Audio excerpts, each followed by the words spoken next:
Assalamualaikum warahmatullahi wabarakatuh. Teman-teman, apa kabar? Semoga semua dalam keadaan sehat dan bahagia. Perkenalkan, saya Ina Salma Febriani. Selamat datang di Ruang Tengah, persembahan dari cariustad.id. Saat ini kita sudah kedatangan tamu spesial nih teman-teman ya, yaitu Kak Endita Dwi Priyasti. Selamat datang Kak Endita. Iya, terima kasih. Sehat ya? Alhamdulillah. Kak Endita ini merupakan pelatih pendidikan keluarga di Keluarga Kita. Keluarga Kita adalah organisasi pendidikan keluarga yang menyusun kurikulum pendidikan keluarga dan menginisiasi rangkul atau relawan Keluarga Kita yang berperan sebagai penggerak pendidikan keluarga. Saat ini ada sekitar 290 kabupaten atau kota di berbagai wilayah di Indonesia. Nah, hari ini Kak Endita, tema kita luar biasa menarik nih. Iya. Ya, kita akan bahas soal ibu, Kak. Kayak soal melo ya kalau bahas soal ibu. Oke, karena mengingat sebentar lagi kita akan menghadapi atau memperingati Hari Ibu ya di 22 Betul. Desember. Oleh karena itu tema kita hari ini teman-teman yaitu doa ibu senjata terkuat dalam hidup. Wow, senjata ya Mbak. Kayaknya ini luar biasa. Dan kita lihat dan kita tahu bahkan sejak dalam kandungan perjuangan ibu tuh nggak main-main ya. Betul. Mereka merasakan secara fisik, mental, psikis bagaimana nikmatnya mengandung ya. Kontraksi menuju persalinan gitu, dan juga mungkin Kak Endita sudah merasakan juga ya ikatan batin ini begitu kuat untuk bersama buah hatinya. Dan oleh karena itu dalam Islam ibu juga menempati posisi yang sangat luar biasa mulia. Ya, bahkan Nabi SAW bersabda ketika ada sahabat yang bertanya siapa yang harus aku hormati, Nabi menjawab ibumu, ibumu, ibumu, lalu ayahmu. Nah, oleh karena itu hari ini kita akan mendiskusikan, ngobrolin ini secara lebih dalam nih Kak Endita. Ya. Bagaimana sebetulnya doa itu bukan sekedar doa ibu ya, bukan sekedar untuk diucapkan saja dari ibu kepada anaknya, tapi lebih dari itu ternyata doa seorang ibu itu bisa mempererat kali ya, mempererat ikatan emosional, ikatan batin antara anak dan orang tua. Nah, oleh karena itu kita pertama mau ngobrolin ini Kak Endita. Apa sih arti doa ibu buat anaknya? Kalau perspektif Kak Endita nih sebagai seorang anak yang terlahir dari ibu dan juga dari ibu ya kepada anak-anaknya. Gimana Pak?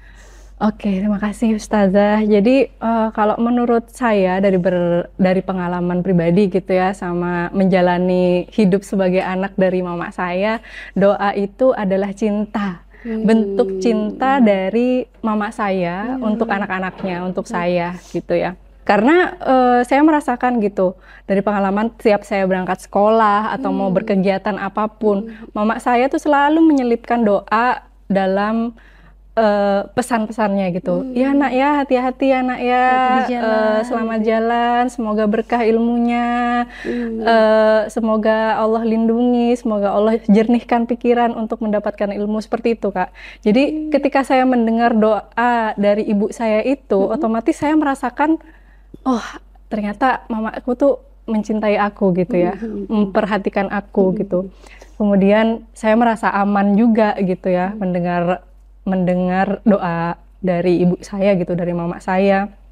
Dan karena berkat doa-doa itu saya juga ketika berkegiatan ngerasa lebih percaya diri gitu, karena saya percaya bahwa doa-doa yang mama saya panjatkan itu otomatis didengarkan oleh Allah, diijabah, dan Allah pun akan melindungi saya gitu dalam setiap kegiatan, walaupun istilahnya mama atau ayah saya jauh gitu dari saya. Tapi saya percaya bahwa cinta mama saya melalui doa-doanya itu yang melindungi saya, sehingga saya bisa jadi lebih percaya diri gitu ya, bisa lebih tenang gitu, berpikir positif ketika melakukan apapun gitu dalam hidup. Bisa berpengaruh itu ya. Iya, bisa kayaknya lebih kayak pede gitu ya. Benar. Untuk melaksanakan aktivitas. Doa ini backingan saya orang tua. Iya, orang tua yang banget. menembus langit kan. Iya. Bahkan dalam konteks Quran sendiri, dalam surah Al-Ahqaf ayat 15 ya Kak misalnya. Jadi Allah berfirman ketika seorang anak sudah berusia 40 tahun,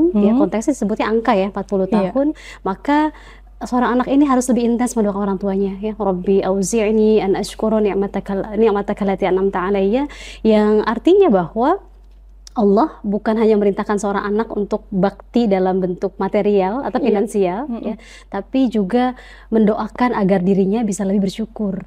Sudah diberikan orang tua yang Orang tua. sedemikian luar biasa. Boleh jadi kita ada di tempat ini hari ini kan ada orang tua kita ya Mbak Endita. Betul sekali, Luar betul biasa ya. sekali. Oke, ada pengalaman spesifik nggak Mbak Endita? Kalau Atau saya pernah takut pengalaman, nih misalnya, terus ternyata pas didoain orang tua saya jadi lebih kayak kuat menghadapi cobaan nah gitu. ini yang paling mengena ya dalam kehidupan saya itu adalah ketika saya SMA. Nah, waktu itu pas pengumuman ujian nasional ternyata saya diumumkan bahwa saya tidak lulus ujian, Mbak. Gitu. Jadi otomatis waktu itu perasaan saya tuh ngerasa, wah gagal ini udah gitu. Hidup tuh gagal rasanya. Saya Runtuh dunia. Iya, itulah ya, mengecewakan orang tua gitu ya. Pokoknya gagal lah gitu segalanya. Waktu saya telepon itu saya sambil menangis itu mengabari orang tua. Kebetulan saya SMA-nya merantau ya dari jauh dari rumah. Saya telepon mama saya tuh mendengar itu ya kayak menghela napas sejenak, tapi kemudian dia berkata, saya ingat banget, "Nak, dunia itu gak akan kiamat hanya karena kamu tidak lulus ujian. Mama itu berdoanya sama Allah agar kamu tuh mendapatkan yang terbaik. Yang terbaik itu tidak hanya lulus, gitu. Ada banyak cara, Nak. Gitu. Mungkin kamu sekarang belum mendapatkan apa yang dibutuhkan gitu ya, belum yang kamu inginkan gitu. Nggak apa-apa berputar sedikit, insya Allah ini jalan Allah, ini mungkin yang terbaik yang diberikan Allah untuk kamu gitu. Nah, saya mendengar itu ya Ustazah, rasanya tuh langsung Insya Allah tersirat. nyes gitu kayak, aduh ini saya sampai gemeter nih ya, ingat waktu itu kayak langsung lega hati itu, langsung kepercayaan diri saya yang tadinya hilang gitu ya langsung bangkit lagi. Saya langsung merasa punya kekuatan saat itu juga gitu.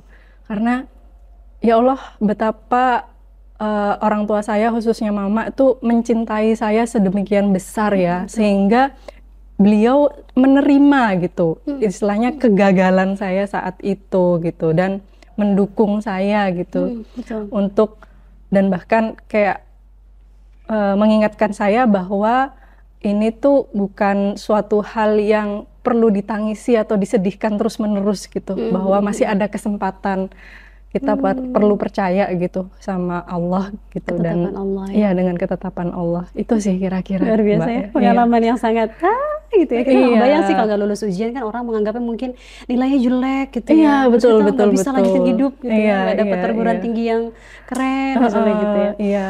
Tapi ternyata orang tua lah yang bangkitkan Kak Endita ya, Iya, untuk benar lebih sekali. Optimis lagi. Nah, kemudian kalau di keluarga kita sendiri dibahas juga ya Kak Endita ya tentang pengaruh emosional antara ibu dan anak, bagaimana bondingnya itu gimana Kak? Bisa Nah, di-share iya nggak? itu juga saya ngerasain setelah jadi ibu juga akhirnya saya refleksi itu ya Ustazah, bahwa ketika saya memperhatikan interaksi saya dengan mama saya, bahwa dulu tuh mama saya tipe orang tua yang santai gitu ya, bisa dibilang santai, tenang, membiarkan anaknya bereksplorasi, pergi jauh, merantau jauh dari rumah gitu. Kok ya, apakah tidak khawatir gitu ya sebenarnya. Cuman mama saya bercerita bahwa, loh buat apa khawatir gitu. Ya mama pasti ada khawatirnya, tapi kan mama selalu berdoa. Nah, sekali lagi ya, selalu berdoa sama Allah supaya kamu dilindungi, supaya kamu dijaga gitu. Dan itu juga saya rasakan gitu. Ketika saya merantau tuh saya bertemu banyak orang-orang baik gitu. Dan ketika saya merasa kesulitan, merasa menghadapi banyak tantangan, ada saja bantuan yang datang dari hal yang tidak terduga gitu, dari tempat-tempat yang tidak terduga gitu. Dan saya percaya bahwa itu adalah efek dari kekuatan doa dari mama saya. Yang kedua juga karena mungkin mama saya bilang karena mama berdoa, berserah diri pada Allah, itu mama saya bisa lebih tenang gitu.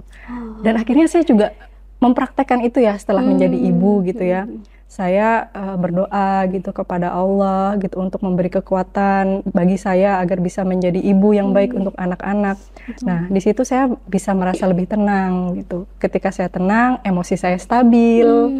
Otomatis ketika menghadapi anak juga saya bisa lebih peka terhadap kebutuhannya gitu. Saya juga bisa lebih peka menerima petunjuk-petunjuk dari Allah gitu ya, kira-kira bagaimana ini cara pengasuhan yang baik, Solusi seperti gitu itu. ya. Iya, solusi Oke, itu langsung cespleng. Oke, Gitu. berarti saat kita mendoakan anak gitu ya, ini juga mungkin kan pasti bondingnya nyampe ya sama anak. Insya Allah. Anak ini jadi percaya diri, dia jadi nggak takut. Bahkan seringkali mungkin anak juga bertanya-tanya, kalau saya nilai ujian saya segini, mama saya marah nggak ya? Mama sedih nggak ya? Kan ada perasaan itu sama Iya, anak. pasti. Kalau saya sih gitu, anak-anak tuh kayak, mah kayaknya aku nggak ranking 2 deh. Ya Allah, saya bilang gitu ya, curhat. Saya bilang, nak, mama nggak pernah minta kamu ranking. Yang penting kamu suka belajar, dengarkan guru di sekolah, itu udah cukup. Yang penting Iya, kamu happy belajarnya. Akhirnya saya ulang-ulang. Dan mama sama Abah doain dari rumah, doain kamu. Itu langsung, hah, beneran mah? Aku nggak apa-apa, nggak dapet ranking. Atau nilai aku misalnya gitu ya. Artinya bahwa ternyata anak juga memberikan pengaruh sepositif itu ya bagi Iya, betul. kepercayaan diri anak gitu. Iya, saya setuju, Ustazah. Dan ini kalau boleh, saya tuh kan banyak mendengar penelitian bahwa apa yang dirasakan anak tuh, apa yang dirasakan oleh orang tua, khususnya ibu tuh juga dirasakan oleh anak gitu. Itu benar ya, Ustazah? Apakah ada tuntutan atau dalam Al-Quran tuh ada yang seperti itu gitu. Dan ketika kita berdoa, kita menjadi lebih tenang gitu, hati gitu.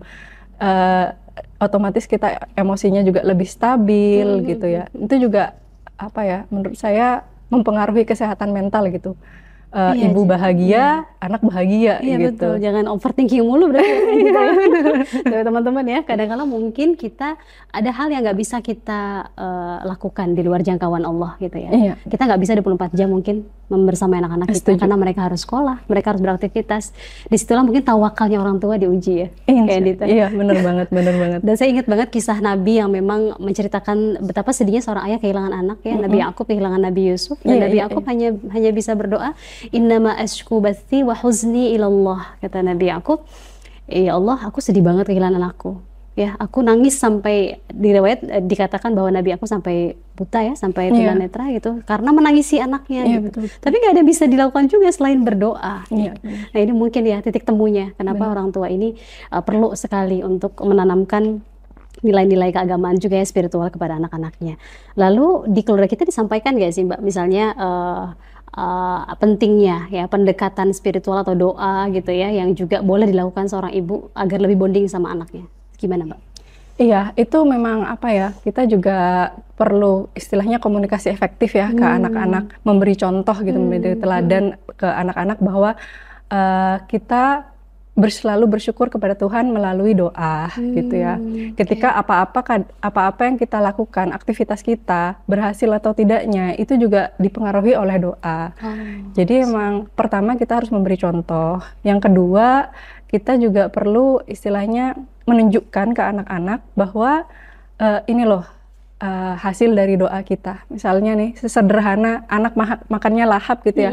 Itu alhamdulillah nak, mama tuh selalu berdoa supaya kamu tuh jadi anak sehat, makannya lahap gitu. Alhamdulillah doa mama terkabul kayak gitu. Jadi anak-anak, oh ternyata seperti itu ya gitu. Kemudian yang ketiga adalah berbagi pengalaman juga gitu. Saya menceritakan gitu yang tadi saya ceritakan ke Ustazah tentang kekuatan doa-doa dari mama gitu. Dari dulu nenek itu selalu mendoakan mendoakan mama seperti ini, pengalaman saya. Jadi akhirnya di situ dengan refleksi pengalaman seperti itu, harapannya anak-anak juga bisa mengerti gitu bahwa oh doa itu penting dan doa itu adalah bentuk cinta dari orang tua terhadap anaknya dan sebaliknya. Masya Allah, ya. Doa adalah bentuk cinta, di highlight ya teman-teman ya. Doa adalah bentuk cinta dari orang tua untuk anaknya dan juga dari anak untuk orang tua ya. Jadi saling mendoakan. Dengan demikian diskusi hari ini tuh dagingnya adalah ya jangan pernah menyepelekan doa ya. Setuju. Ya, keluar rumah ya, kita minta restu dari orang tua, walaupun nggak bisa bertemu, kita bisa video call mungkin ya, Iya, Mbak Edita, benar. bisa WhatsApp gitu. Karena disitulah sumber kekuatan seorang anak dan juga sumber rasa percaya diri yang tadi Kak Andita sampaikan ya. Oke, alhamdulillah. Terima kasih Kak Andita sudah ngobrol hari ini. Semoga kita Terima bisa kasih bertemu kembali. lagi Amin, amin, di insya kesempatan Allah. berikutnya. Baik teman-teman, jangan lupa saksikan terus episode-episode menarik lainnya di Ruang Tengah, persembahan dari Cari Ustadz. Cari Ustadz merupakan platform yang menghadirkan ustadz dan ustazah yang ramah dan kompeten untuk berbagai kegiatan keagamaan. Dimulai dari belajar Islam untuk anak sampai dewasa, bimbingan mu'alaf, khutbah Jumat, sampai kajian di kantor. Nah, sejalan dengan semangat wasatiyah yang berada di tengah, Cari Ustadz senantiasa mengajak untuk selalu kritis, ya, belajar dari berbagai ahli dan berbagai sumber. Oleh karena itu, setiap topik yang dibahas tidak hanya dilihat dari sudut pandang agama saja, tapi juga dari sudut pandang para ahli di bidangnya.